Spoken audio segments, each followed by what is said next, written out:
बिस्मिल्लाहिर्रहमानिर्रहीम वस्सलातु वस्सलामु अला सय्यिदिल अंबिया वल मुरसलीन। सो स्टूडेंट्स, आप लोगों के लिए बहुत इंपॉर्टेंट वीडियो, आज की वीडियो के अंदर ही मैं आप लोगों के कुछ क्वेश्चंस के आंसर्स आपको दूंगा, जो आप लोगों की कंफ्यूजन्स हैं वो दूर करूंगा। क्योंकि कल जो है वो लास्ट डे है फॉर द एडमिशन, यानी कि आप लोगों के लिए जो 15 जनवरी है जी, वो उन्होंने आपको क्लोजिंग डेट दी हुई है कि आप यूएचएस के एडमिशन पोर्टल पर अपनी एप्लीकेशन जो है वो सबमिट करवा सकते हैं 15 जनवरी तक। तो इसलिए आज के दिन के लिए जी आप लोगों को जो जितनी भी कन्फ्यूजन्स हैं वो दूर कर लेनी है। सबसे पहला क्वेश्चन बच्चों की तरफ से कि सर वो जो अटेस्टेशन है क्या बोर्ड से वेरिफिकेशन करवानी है या आईबीसीसी से हम ऑलरेडी करवा चुके हैं, क्या वही चल जाएगी या हमें नए सिरे से बोर्ड से करवानी है। एक तो उस क्वेश्चन का आंसर मैं दोबारा से क्लियर कर दूंगा आप लोगों को। दूसरा क्वेश्चन क्या है कि सर प्रेफरेंस लिस्ट कैसे बनाई जाए, और तीसरा जो बड़ा इंपॉर्टेंट रूल है यूएचएस का, वो मैं आप लोगों को आज की वीडियो के अंदर एक्सप्लेन करूंगा कि अगर इन केस आप लोग एक से ज्यादा कैटेगरीज पर अप्लाई करते हैं तो आप लोगों का एडमिशन किस कैटेगरी में होगा, ये बात। और दूसरी बात कि अगर इन केस दो स्टूडेंट्स का जो एग्रीगेट है या वो मेरिट जो है वो सेम है एज सच, तो फिर उसमें किसको प्रेफर किया जाएगा, किसको एडमिशन मिलेगा और किसको एडमिशन नहीं मिलेगा।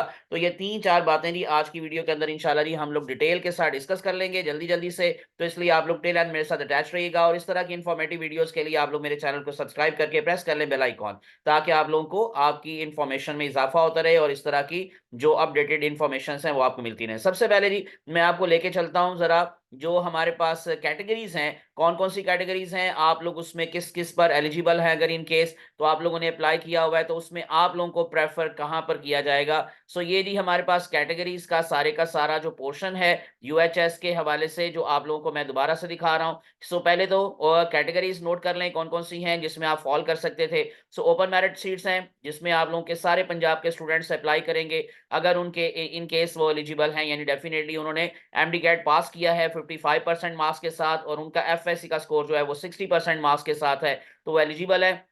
और अगर बीडीएस के हवाले से बात करें तो 50% फॉर बीडीएस, तो वो पहली बात तो एलिजिबल हैं। तो ओपन मेरिट कैटेगरी में सारे के सारे स्टूडेंट्स, चाहे वो किसी भी कैटेगरी के, यानी कि इन अदर वर्ड्स जो डिसेबल स्टूडेंट्स हैं वो भी इस ओपन मेरिट कैटेगरी में अप्लाई कर सकते हैं, जो अंडर डेवलप्ड डिस्ट्रिक्ट के स्टूडेंट्स हैं वो भी अप्लाई कर सकते हैं, यानी कोई भी कैटेगरी का स्टूडेंट है, पंजाब का डोमिसाइल उसके पास होना चाहिए तो वो इसमें अप्लाई कर सकता है। नंबर 2 था G seat for students with disability. तो इसके लिए आप लोगों के पास कुछ शराइत थी कि आप लोगों की क्या डिसेबिलिटी जो है वो इस कैटेगरी में आती है या नहीं आती। तो इसमें सारी बातें क्लियर करके उसने मेंशन की हुई है यूएचएस ने कि इन सीट्स के अगेंस्ट आप लोगों को स्ट्रिक्टली फॉलो करना है merit from the amongst Punjab domicile candidates. Again Punjab का डोमिसाइल आपके पास होना चाहिए था। और उसके बाद फिर candidate shall have to upload a certificate from a government certified specialist about the nature of his or her disability. और उसके बाद फिर आपका एक मेडिकल बोर्ड बनेगा, वो चेक करेगा कि क्या आप लोगों की कैटेगरी जो है वो आप लोग उसमें फॉल कर रहे हैं या नहीं कर रहे। इसी तरह से नंबर 3 पर हमारे पास आता है जी अंडर डेवलप्ड डिस्ट्रिक्ट सीट्स, जो कि मैं आपको पिछली प्रीवियस वीडियोस में भी एक्सप्लेन कर चुका हूं।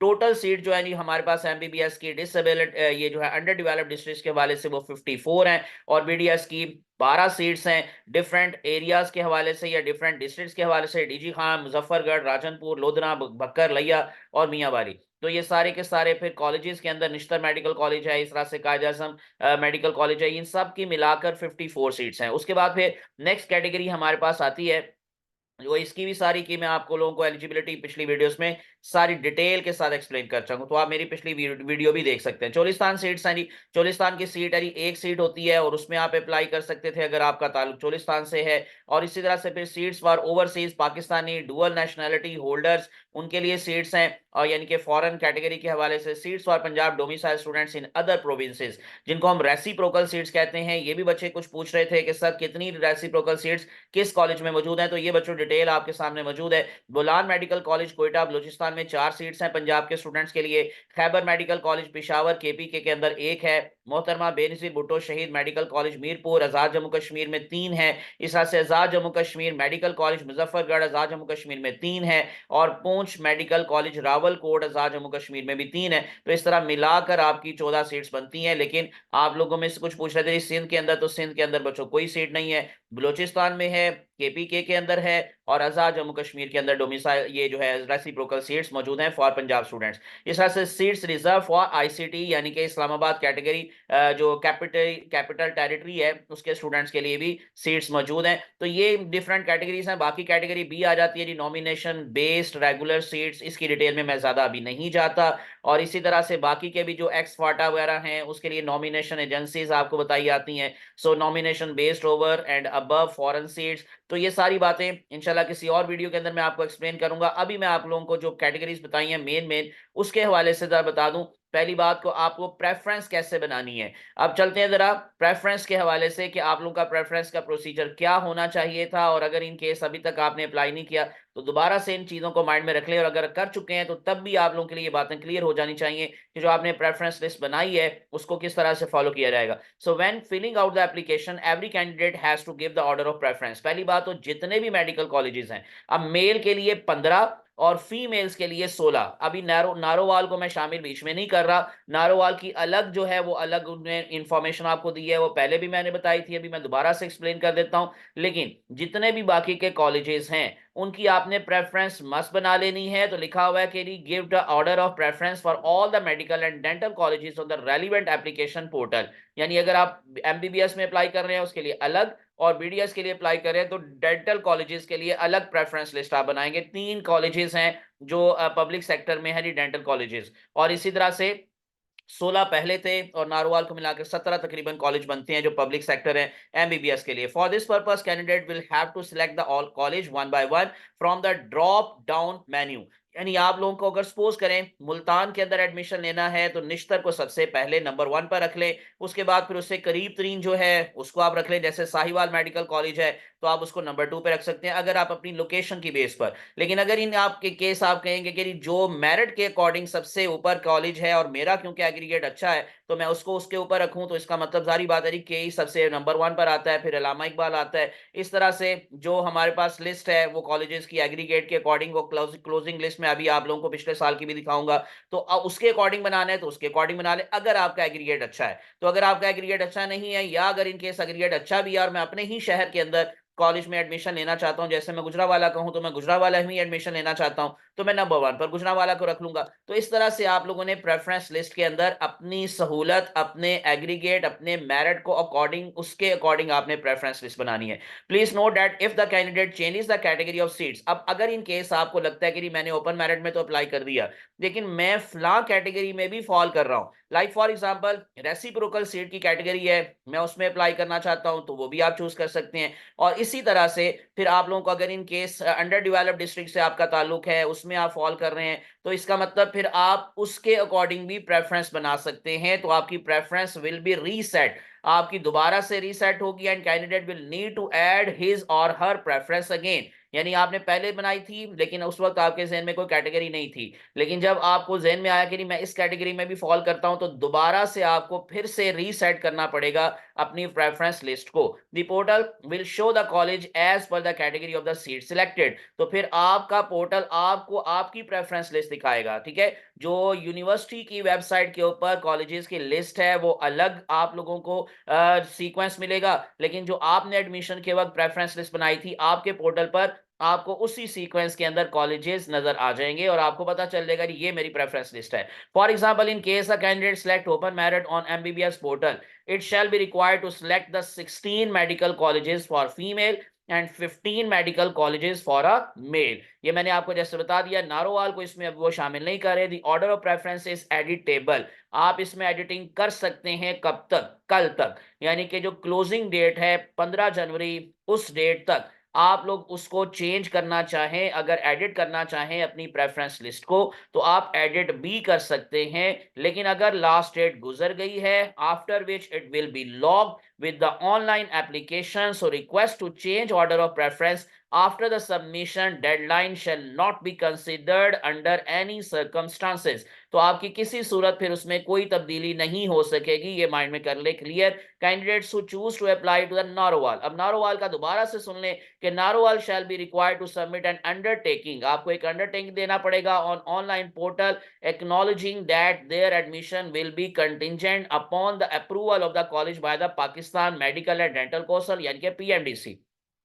ये उसकी अप्रूवल पर बेस करता है। सो इन दैट इवन या in the event that the PMDC does not grant approval, अगर उसको अप्रूवल नहीं मिलती, the candidate shall not possess any vested right to admission. तो पहले भी मैंने बताया था, इसका ये मतलब नहीं है कि आपको एडमिशन नहीं मिलेगा, आपको एडमिशन मिलेगा, लेकिन आप लोगों को वहां पर ही मस्ट नहीं मिलेगा। यानी कि आप कहेंगे नहीं मैंने तो उसको ही प्रेफरेंस लिस्ट में रखा हुआ था, मुझे वहीं पर एडमिशन चाहिए, या मेरी प्रेफरेंस लिस्ट को चेंज करने का मुझे हक दिया जाए, तो ये नहीं होगा। ठीक है, आप लोगों का जो सेकंड पर कॉलेज होगा उसके लिए आपको कंसिडर किया जाएगा। अगर आपने फर्स्ट पर नारोवाल को रखा हुआ है और वो अप्रूव नहीं होता, तो आपको उसके लिए कंसिडर नहीं किया जाएगा। मैंडेटरी डॉक्यूमेंट्स को छोड़ देते हैं जी, हम लोग चलते हैं जरा नेक्स्ट वन। जो अगर इन केस आप लोगों का एक से ज्यादा कैटेगरी के अंदर एडमिशन हो सकता है, तो फिर आपको कहां पर एडमिशन मिलेगा, ये मैं जरा अब आप लोगों को क्लियर कर देता हूं। मैं उसकी तरफ आपको लेके चलता हूं कि जब आप लोगों को एक से ज्यादा कैटेगरीज में एडमिशन मिल जाए, तो फिर आप क्या करेंगे, या फिर आपको उस वक्त जो है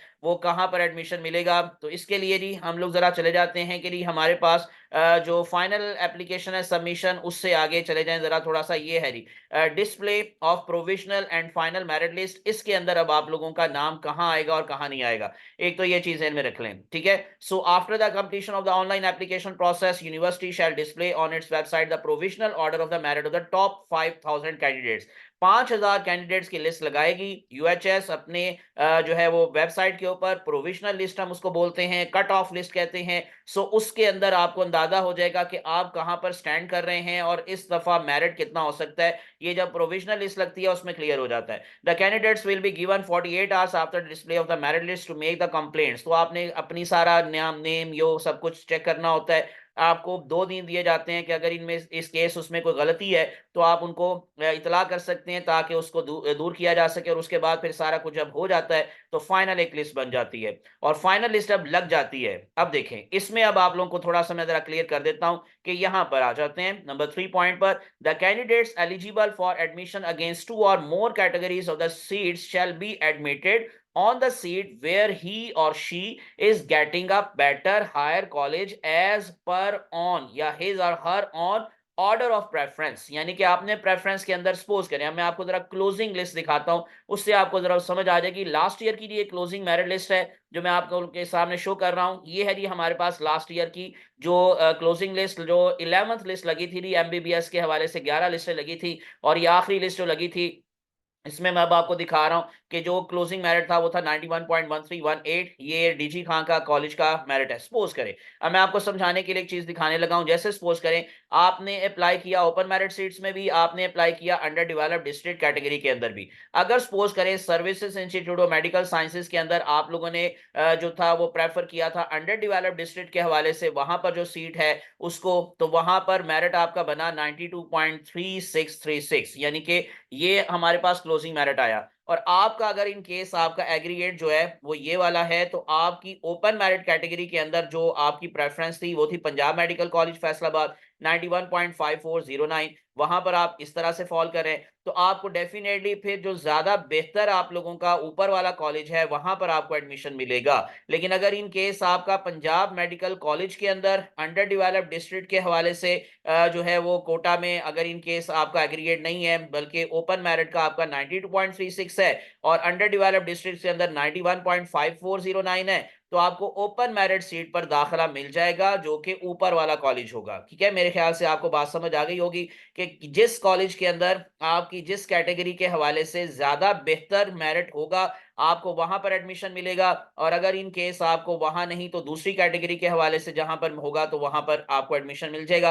तो इस तरह से आप लोगों की प्रेफरेंस लिस्ट के अकॉर्डिंग और आपके एग्रीगेट के अकॉर्डिंग आपको वहां पर एडमिशन दिया जाएगा। इसके अलावा और भी चीजें इसमें जरा क्लियर कर लें। For example, if the candidate is getting as per his or her on order of preference a college listed at number 10 on open merit basis and a college at number 8 on underdeveloped district seat, his or her admission shall be finalized in the latter category. यानी कि आपका 8वें college में हो जाएगा, 8 number college में admission हो जाएगा बजाय 10 नंबर कॉलेज में होने के। और अगर इन केस आप लोगों का जो है वो 10 नंबर के अंदर जो है वो ज्यादा अच्छा बन रहा है एग्रीगेट, और 8 नंबर कॉलेज के अंदर आपका एग्रीगेट जो है वो सही नहीं बन रहा, तो आपका 10 नंबर में हो जाएगा। तो इस तरह से आपकी वहां पर सिलेक्शन हो जाएगी। No application against this decision of the university shall be entertained. लेकिन अगर आप चाहते हैं कि नहीं, मैंने 8वें वो उसी कॉलेज में रहना है, मुझे 10वें में ही मिले एडमिशन, मैंने 8वें में नहीं लेना, तो ऐसा बिल्कुल भी नहीं होगा। आपकी एप्लीकेशन एक्सेप्ट नहीं की जाएगी। आपकी प्रेफरेंस के अकॉर्डिंग जहां पर आपका एग्रीगेट बन रहा है, आपकी कैटेगरी के अकॉर्डिंग